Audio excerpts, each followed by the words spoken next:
ये पिछले दिनों में एक वीडियो बल्कि कुछ न्यूज़ चैनल्स के ऊपर एक न्यूज़ चल रही थी कि दो कंपनीज हैं, कैपिटल एफएक्स और एक बेट फायर समथिंग, इस नाम से कोई फॉरेक्स रिलेटेड कोई कंपनी थी दो, जो कि जिनका लाहौर में ऑफिस था और वो भाग गई। देखो, अब मैं इसके ऊपर एक इम्पोर्टेंट चीज़ मैं बताना चाहूँगा जो कि सबसे इम्पोर्टेंट होगी।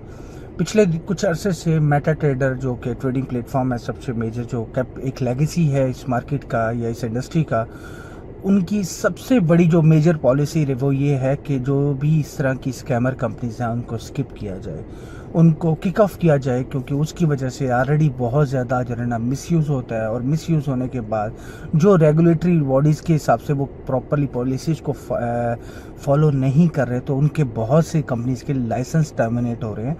और मुझे याद है कि अक्टूबर 2022 के अंदर we were in the expo basically, उससे एक दो दिन पहले ये न्यूज़ अपडेट हुई थी कि वाइट लेबल जो 4000 वाले जो जितने भी ब्रोकर थे ना, 3-4-5 हज़ार डॉलर के जितने जिन्होंने बनाए, वाइट लेबल ले लिए, उसके बाद सब कुछ गंदगी मचा रहे हैं पूरी मार्केट में, ऐसी कंपनीज को मतलब लाइक किक ऑफ कर दिया गया था। कुछ टाइम के लिए उनको टाइम मिला ताकि वो उस पीरियड के अंदर वो अपने लीगल प्रोसेस को कंप्लीट कर ले। अगर वो लीगल प्रोसेस को कंप्लीट कर लेते हैं तो देन दे और लाइसेंसिंग कंप्लीट कर लेते हैं और प्रॉपरली हैंडल कर लेते हैं, तो उसके बाद वो प्रॉपरली ऑपरेट कर सकेंगे। अदरवाइज़ वो उनके लाइसेंस टर्मिनेट हो जाएंगे, उनके टर्मिनल्स टर्मिनेट हो जाएंगे, उनकी कंपनीज टर्मिनेट हो जाएंगी। होता ये है कि ये पिछले अक्टूबर से लेकर अभी 1 साल होने वाला है। इस दौरान में ये मल्टीपल जो है टाइम पे प्रेशर्स रहे हैं तमाम कंपनीज के ऊपर, तकरीबन जो भी अनलाइसेंस्ड कंपनीज थी। और मुझे याद है, ये जो आपको दो नाम इस वक्त मीडिया में सुनने को मिल रहे हैं, क्योंकि इनको तो हाइप मिल गई, इनको तो नाम मिल गया। इसके अलावा 700 ऐसी कंपनीज हैं जो बंद हुई हैं, जो कि 700 से ज़्यादा है। 700 वो कंपनीज हैं जिनकी लिस्ट मेरे पास मौजूद है, और ये लिस्ट मेरे पास जनवरी फरवरी में आ गई थी।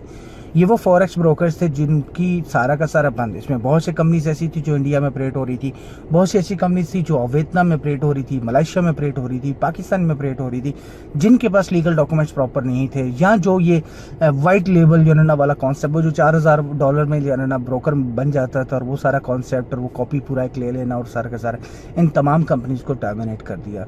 बहुत सी कंपनीज ऐसी थी जिन्होंने कोई ना कोई फेक और वो कुछ किसी न किसी किस्म का डॉक्यूमेंटेशन हैंडल करके उन्होंने उन कंपनीज को मतलब वक्ती तौर पे तो बचा लिया, लेकिन बाद में अगली नेक्स्ट KYC में जो कंप्लायंस चेक में वो मारे गए।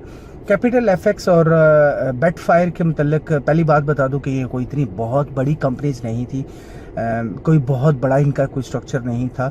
मैं जितना ज़ाती तौर पे एक्सपीरियंस जानता हूँ, ये बहुत बड़ा कोई मतलब $1 मिलियन की बिजनेस होल्डर नहीं थे। एक छोटी कंपनी थी, बहुत छोटी कंपनी थी। समहाउ वो अपने लेवल पे लाहौर में बैठ के काम कर रही थी और अपने लेवल पे उन्होंने, अब उसमें प्रॉब्लम क्या था, उनके लीगल डॉक्यूमेंट्स किसी किस्म के भी पूरे नहीं थे, वो कंप्लाइंसेस को पूरा नहीं करते थे, वो मतलब लाइक उनकी KYC पूरे नहीं कर सके, वो वाइट लेबल के तौर पे ही चल रहे थे। एट दी एंड उनको अपने सारे रेगुलेशंस और वो सारी चीज़ें पूरी करनी पड़ती है।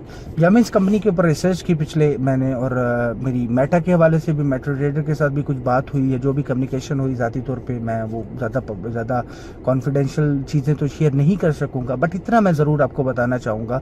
इस पूरे मामले में बेसिकली मेटा ट्रेडर ने उनको टर्मिनेशन लेटर इशू किया था आज से 1.5 माह पहले, 2 माह पहले, और then they have no chances कि वो, उनके पास 1 महीने का टाइम दिया गया, उस 1 महीने के टाइम के अंदर अंदर वो अपने क्लाइंट को रीफंड कर दें, अपने क्लाइंट को पैसा रिटर्न कर दें, ताकि रिटर्न करने के बाद या फिर वो किसी और प्लेटफॉर्म पे मूव हो जाएं, क्योंकि वो मेटा के ऊपर रह के अपनी स्कैमी एक्टिविटीज़ नहीं कर सकते। मेटा ट्रेडर को इस्तेमाल करके, जो लोग नहीं जानते उन लोगों के लिए कि ये दो एक लेगेसी प्लेटफॉर्म जो कि बैंक्स यूज़ करते हैं, जो कि बड़ी बड़ी एक्सचेंजेस यूज़ करती हैं, जो कि लिक्विडिटी प्रोवाइडर्स यूज़ करते हैं, इंस्टीट्यूशंस यूज़ करते हैं। तो Meta trader one of the legacy platform है ट्रेडिंग की दुनिया में, फॉरेक्स में के अंदर, क्रिप्टो में अंदर, स्टॉक के अंदर, ये it's one of the best system. इसके अलावा बहुत से प्लेटफॉर्म्स हैं, लाइक अगर बात करूँ तो सी ट्रेडर है, निंजा ट्रेडर है, इसके अलावा काफ़ी और भी हैं, बट ये कि दिस इज़ समथिंग विच मतलब उनको जिसने उसको उनको हिट किया, उनके उस पॉइंट पे हिट किया, और ऑटोमेटिकली उनके पास 1 महीने का टाइम था। उन्होंने रेदर देन, जब आप पॉजिटिव और नेगेटिव दोनों चीज़ों को अंडरस्टैंड करते हो, उन्होंने इससे बेहतर कि भाई उन्होंने कोई अल्टरनेटिव सोल्यूशन ढूंढने, कोई ना कोई किसी दूसरी कंपनी के साथ कोलैबोरेशन करके उसके साथ फंड शेयर करें या उसके साथ काम करें या उनको अपना क्लाइंट दे दें ताकि उनके क्लाइंट तो सेफ हो जाए कम से कम। वहाँ पर उन्होंने नेगेटिव सोच का इस्तेमाल किया और उन्होंने सोचा कि चलो जी, अब ये 1 महीना हमारे पास रह गया या 1.5 महीना रह गया, 45 डेज रह गए हैं, इन 45 डेज में मेरे पास टर्मिनेट हो जाना है। तो इन 45 डेज में अगलों ने अपने वीज़े लगाए, अपना बाहर भागने की पूरी तैयारी कर ली। वो प्रॉपरली जब वो तैयारी कर ली तो उसके बाद तो वेबसाइट बंद होनी थी, ऑटोमेटिकली ट्रेडिंग प्लेटफॉर्म भी बंद होने थे। तो इसलिए मैं ये समझता हूँ कि आपको बड़ा एहतियात करनी चाहिए उन कंपनीज के साथ काम करते हुए जिनके पीछे कोई आगे पीछे कोई सर पाँव नहीं है। आप लोगों को उन कंपनीज के साथ काम करना चाहिए जो कि या तो मार्केट में एग्जिस्ट करती हैं बहुत अरसे से, या उनके साथ काम करती हैं जहां के फेसेस को, रियल फेसेस को आप जानते हैं, या उन कंपनीज के साथ काम करना चाहिए जो लाइसेंस किसी न किसी कंट्री का होल्ड करती है। देखिए, एक चीज़ तो वेरी क्लियर है, अभी भी और आगे भी वेरी सोन कोई भी ऐसी कंपनी बचेगी नहीं जिनके पास लाइसेंस नहीं होगा।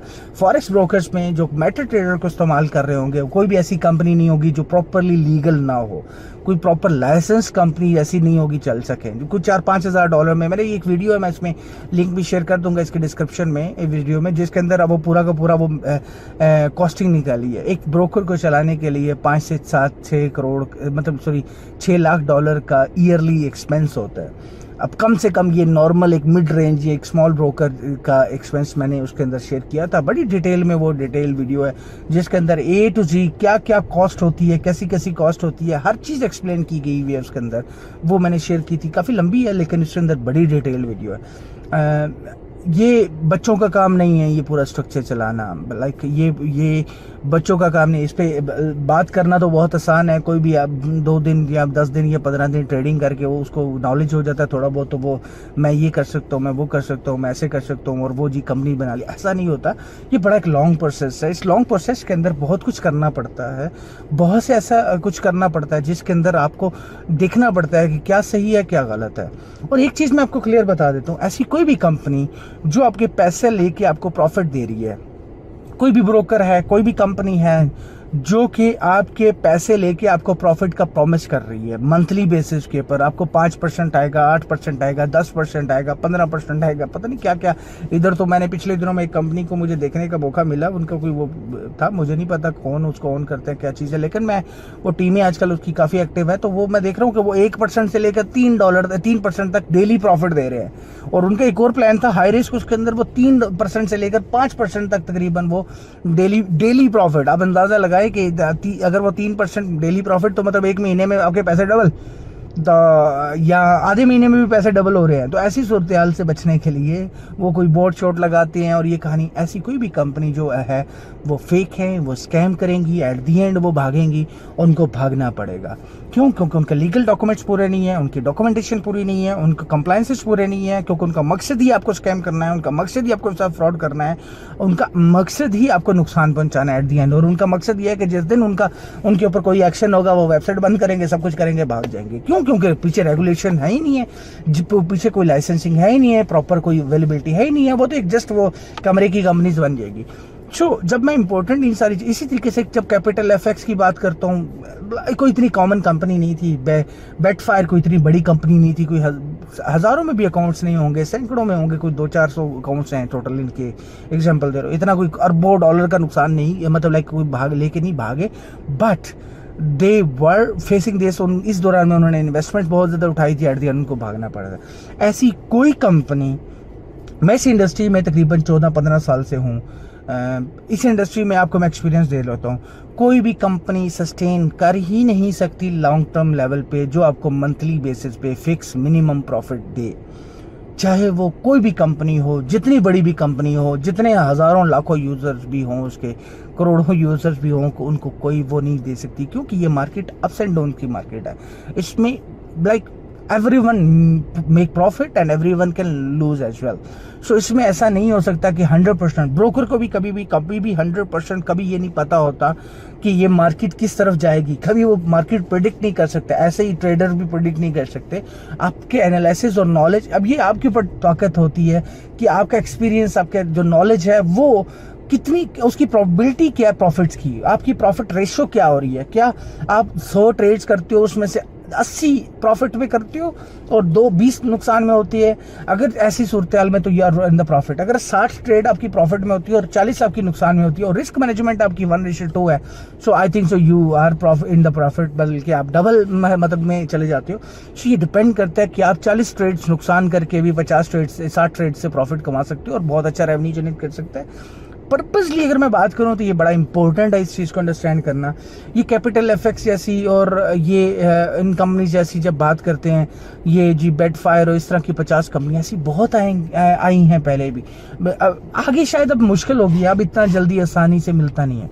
जो इस मुश्किल वक्त में सर्वाइव कर रही हैं, जो इस मुश्किल वक्त में सस्टेन कर रही हैं, जो इस वक्त जो मेटा का सबसे बड़ा एक्शन जो है ना, ये ग्रे लेबल्स के ऊपर इस वक्त मौजूद है, वाइट लेबल्स के ऊपर मौजूद है, ये जो छोटे सिस्टम बना के चले हुए, इन लोगों के ऊपर जो है इस वक्त एक्शन है। मेटा ट्रेडर का, मेटा कोर्ट्स का सबसे बड़ा एक्शन इस वक्त ये चल रहा है। कोई भी कंपनी इस पूरे में सस्टेन कर ही नहीं सकती, वो इसमें मैनेज कर ही नहीं सकती अगर उनके पास प्रॉपर लीगली वो क्लियर नहीं है, अगर वो सस्टेनेबल पोजीशन में नहीं है, अगर उनके पास प्रॉपर लिक्विडिटी नहीं है, अगर वो प्रॉपरली उनके डॉक्यूमेंट्स क्लियर नहीं है, अगर उनके रिस्क मैनेजमेंट प्रॉपरली नहीं है, अगर उनका फॉर एग्जांपल वो पूरा का पूरा बैलेंस शीट प्रॉपरली मैनेज नहीं है। सो इसमें क्या होता है कि ये जो छोटी कंपनियां, मतलब आपको 2 कंपनियां नजर आई, इसमें 50 मतलब मैंने आपको पहले शुरू में बताया कि मुझे 700 प्लस की लिस्ट, 750 समथिंग, वो 742 की लिस्ट मुझे फेब में आई थी, फरवरी में मुझे मिली थी 2023 के अंदर। वो कंपनीज बंद हुई थी, टर्मिनेट हुई थी, भागी थी, और उसमें बहुत सी ऐसी कंपनीज थी, बहुत सी कंपनी सामने नहीं आ पाती क्योंकि वो सोशल मीडिया पे इतनी एक्टिव नहीं होती हैं, अवेलेबिलिटी नहीं होती उनकी। देखो, इस पूरे मुश्किल वक्त में सिर्फ वही कंपनी सरवाइव करेंगी, जो कंपनीज की मैं बात कर रहा हूँ, जो सस्टेनेबल पोजीशन में है, जो सक्सेसफुल पोजीशन में है।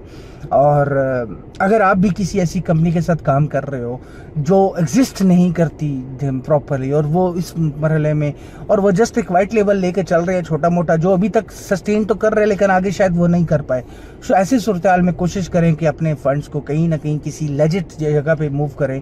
इसमें बहुत से कंपनीज हैं, बहुत से ब्रोकर्स हैं, आप उधर मूव कर सकते हैं जो कि बड़े लॉन्ग टर्म लेवल पे चल रहे हैं। इसमें एक्सनेस भी है। इसमें देखो, हर जितने बड़े होंगे ना, वो आपको उतना नुकसान मतलब उतना वो आपको खाएंगे, वो आपकी उतनी सुनेंगे नहीं।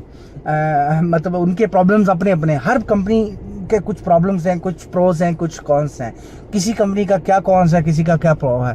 सो इसमें मैं आपको रिकमेंड करूंगा कि ऐसी कंपनीज में अवॉइड करें, स्पेशली ऐसी कंपनी से अवॉइड करें जो 3 से 5% डेली बेसिस पे प्रॉफिट देती हैं, या 1 से 3% डेली बेसिस पे प्रॉफिट देती हैं, या वो जस्ट जरा वो बस नंबर गेम चल रही है, या जिनका पास 100% फार्मूला चल रहा है कि भाई ये तो सक्सेस रेशियो है, ये तो 100% गेन करेगा। ऐसी कंपनी से अवॉइड करें।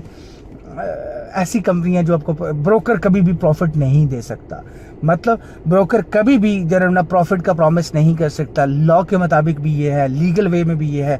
ब्रोकर कभी भी MLM नहीं कर सकता, मल्टी लेवल मार्केटिंग नहीं कर सकता। अगर कोई भी ब्रोकर आपके साथ मल्टी लेवल मार्केटिंग करके आपके साथ फंड उठा रहा है और इन्वेस्टमेंट के तौर पर उठा रहा है, so I think so they are doing wrong. कि कभी ना कभी, बेशक नहीं तो मेरी ईमेल पे मुझे रिपोर्ट कर दीजिएगा, हम उनको रिपोर्ट कर देंगे। सीखो, क्या मजाक कर रहा हूँ। सो लॉजिकली क्या है कि ऐसी सूरत हाल में आप अवॉइड करें इन सारी कंपनीज को, रेदर देन कि रिपोर्ट वो अपने बाद में रोने और पिटने से, भाई हमारा खा गया, हमारा लाखों नुकसान हो गया, ये हो गया। इसकी वजह कोशिश करें कि पहले ही सोच समझदारी के साथ, पहले ही अंडरस्टैंड करें कि इसकी मार्केट की नज़ाकत को समझ जाएं और उधर ही काम करें, उन्हीं कंपनीज के साथ काम करें जहां आपको पता हो कि यार एटलीस्ट ये सस्टेनेबल पोजीशंस में है, या इतने सालों से ये चल रही हैं, या मतलब लाइक सरवाइव कर रही हैं इस कंडीशन में, जो अगले 3-4 माह में सरवाइव कर रही हैं ना, और वो ऑटोमेटिकली समझो कि वो सस्टेन करेंगे और वो क्लियर है। होपफुली इस वीडियो में कोई लेसन ही मिला होगा, कोई ना कोई वैल्यू मिली होगी आपको। अगर आपको वैल्यू मिली है तो लाइक कीजिएगा, कमेंट कीजिएगा, शेयर कर दीजिएगा। कल परसों मेरे पास, कल ही मेरे पास ये आ गई थी मार्केट उसकी कैपिटल एफएक्स की डिटेल सारी, और दूसरा कौन सी कंपनी थी, ये बेट फायर की भी डिटेल आ गई थी, पूरी लिस्ट आ गई थी, उनके अकाउंट्स की डिटेल भी आ गई थी, समहाउ कुछ बेसिक आइडिया आ गया था, जो कि दैट इज़ कॉन्फिडेंशियल, लेकिन मैंने सोचा कि आपके साथ शेयर जो है वो बाद में करूँगा। तो मैं आज ये कहीं प्रॉपरली बैठ के करना चाह रहा था, लेकिन चलो ऐसे ही कर देते हैं टाइम की किल्लत की वजह से।